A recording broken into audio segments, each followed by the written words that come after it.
Evvel gideyim mesmel. Dolar bulmasa söylenmem. Erkek erkeke düllenmez. Evvel gideyim messen. Üzünce hiç kime değmezsen. Mınliyim olsa hiç gülmezsen.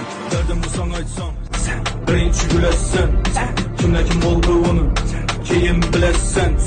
Erkek durmasa gapinde bazarda bilessen. Her yerde ordun bulmasın şu vakti göressen. Tutmadım hiç kimden hiç veç.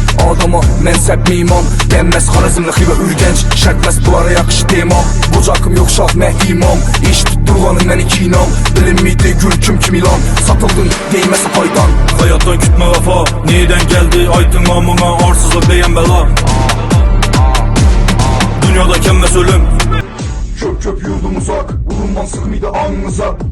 Gördük şadu azaplik kaldık vay pop adımıza. Peslere pes gitmez ben dolu yemiydi aramıza. Şirk haram haram eteme xəbbar yokumuza. Saklar ketni yalğandan. Yok olmasın hiç vicdanı. Değenmez halala değil hiç navur. Ağrıp göze gelir hassa. Bro oynasa bürüleri hassa. Göz yumum min göreyim ben. Azat Uygur Palestin azat.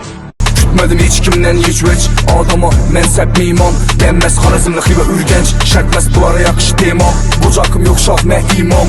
İş tutturğanın mən iki inam. Bilinmiydi gül kim ilan. Satıldın değməsə faydan. Hayattan kütme vefa neyden geldi aytın namına arsızlık diyen bela. Dünyada kenmez ölüm.